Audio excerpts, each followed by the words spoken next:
So till now we have discussed that the president appoints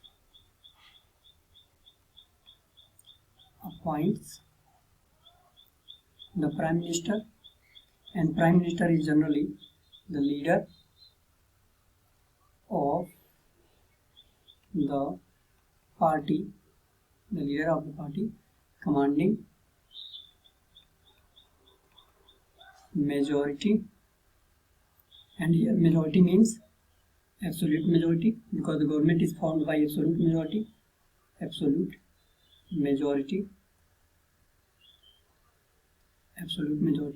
in the lower house.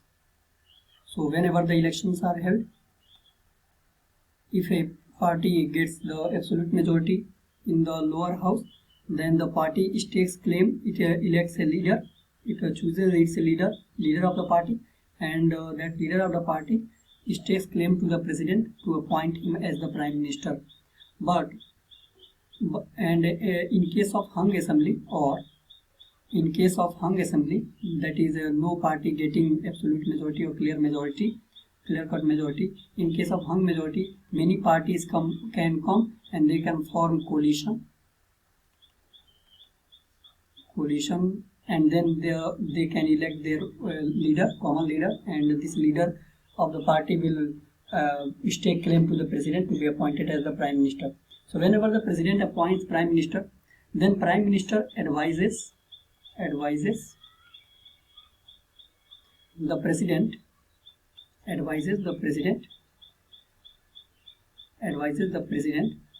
to elect his council of ministers, that is to elect the members who will form the council of ministers.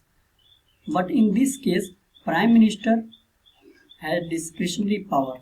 Though we say that in India we follow parliamentary model of government, parliamentary model based on cabinet system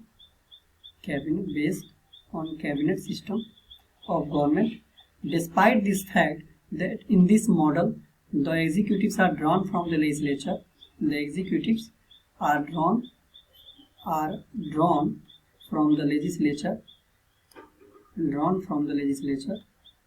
but despite this, prime minister has discretion that he can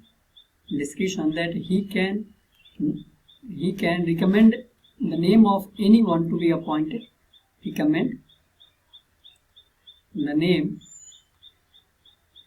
any name to be appointed,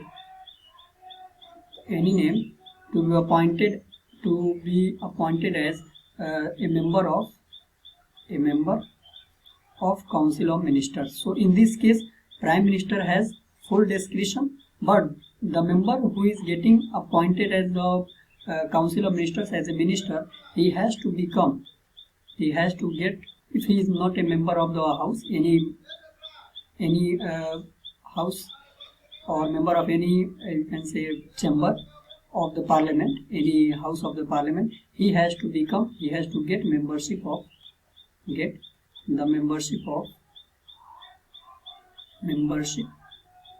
either house of the parliament within 6 months after assuming office, within 6 months after assuming office. So let me tell you this with the help of an example.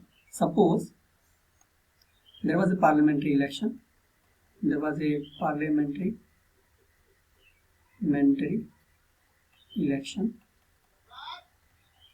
In this parliamentary election, party A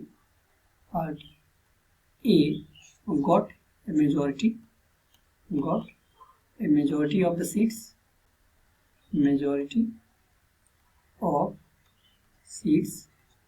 then this party A will stake claim to the president First, this party A, if it has got a clear-cut majority, if it has got a you can say absolute majority, that is more than 50% of the seats, more than 50%, more than, here majority means more than 50% of the total seats in the lower house, So if this party has got a more than 50% of the total seats in the lower house, then this party will elect a leader. The party will elect a leader or nominate a leader. Nominate is leader of the party, and this leader will stake claim and request the president that I have the majority in the house, please appoint me as a prime minister. So president will appoint this leader as the prime minister, and on the advice of this, suppose Mr. X became the prime minister, because the leader X was chosen as the leader of the party and he became the prime minister. So now the president, on the advice of Mr. X,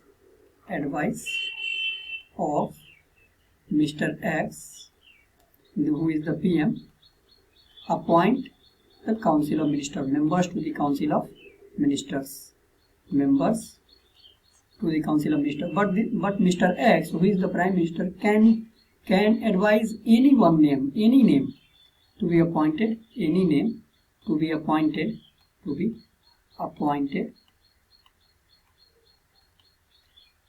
as a member of this council of ministers. But suppose Mr.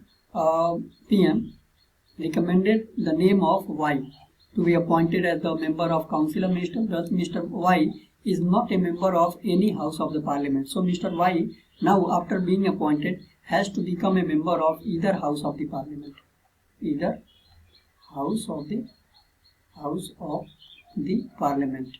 because without being a member of either house of the any house of the both the parliament, any house of the parliament, he cannot continue as a minister. Though he can be appointed because prime minister has recommended his name, but he has to become a member of either house of the parliament within 6 months. So he has to become a member of either house of the parliament within 6 months after assuming office or after becoming the member of council of ministers. So this is the thing, this is the criteria, this is the position, or we can say this is the full procedure of how the government is formed and what happens and how the members are chosen. So now we have known why the question, the answer was. So in the above question, the answer is that prime minister has full. So the prime minister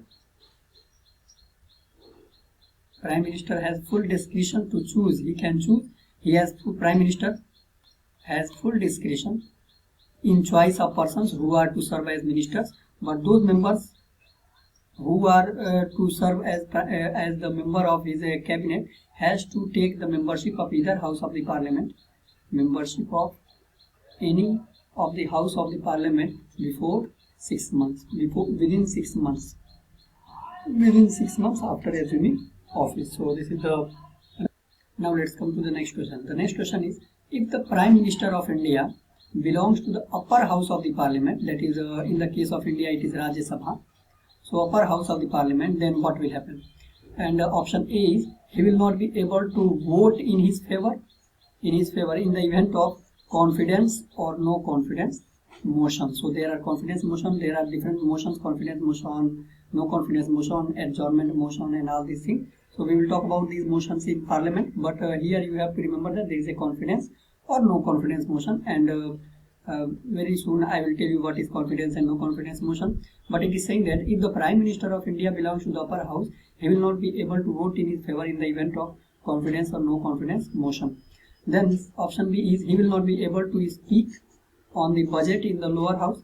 Option C is he can make statements only in the upper house, and option D is he has to become a member of lower house within 6 months after assuming office. So the answer to this question is option A, that is, if the Prime Minister of India belongs to the upper house of the parliament, he will not be able to vote in his favor in the event of both confidence or no confidence motion, because Prime Minister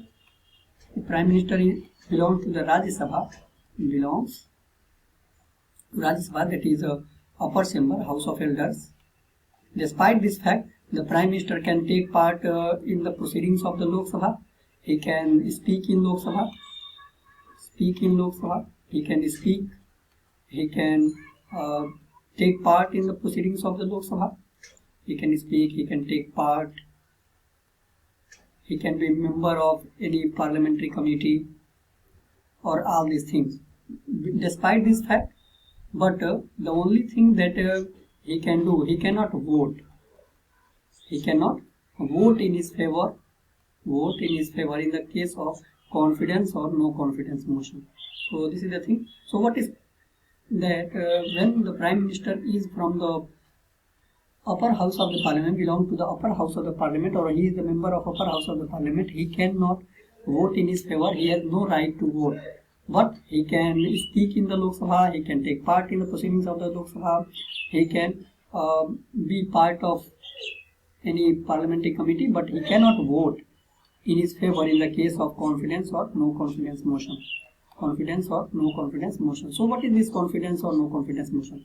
As we know that we follow parliamentary system of government, and executives are drawn from the legislature, and executives can function only when the government can function.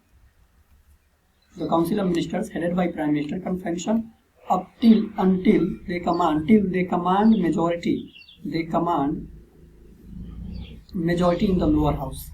So if there is a confusion that now the Prime Minister has lost majority, if there is a dispute, or there is a confusion that Prime Minister or Council of Ministers headed by the Prime Minister, they have lost majority. They have lost majority in the Lok Sabha, majority in the lower house. So the opposition members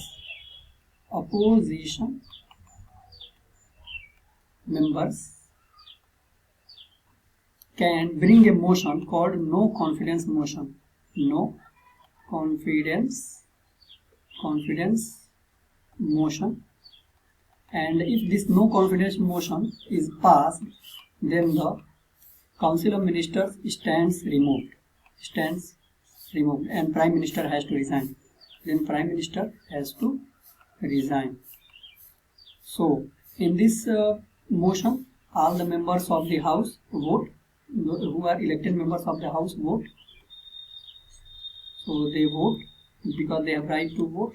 So they vote, and if the members of the opposition the members of the party having the government also, all these members vote, and if this no confidence motion is passed, then the Prime Minister has to resign. But if this no confidence motion is defeated, then the Prime Minister, the Council of Ministers headed by Prime Minister, that is the government, continues as usual. So this is the no confidence motion. Now let's talk about what is confidence motion. Confidence motion, whenever there is a censure of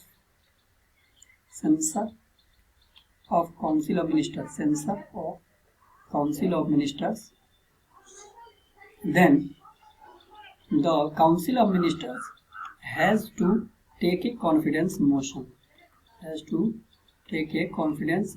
Because whenever there is a censure of the ministry, or censure of the Council of Ministers, censure of the cabinet, we will talk about what is the difference between cabinet and Council of Ministers, but here for the sake of convenience I am supposing that these both are same. So whenever there is a censure of cabinet or censure of Council of Ministers, then the Council of Ministers or the cabinet headed by the Prime Minister cannot take any policy decision. So as soon as there is a censure of Council of Ministers, the Prime Minister has to take a confidence motion. As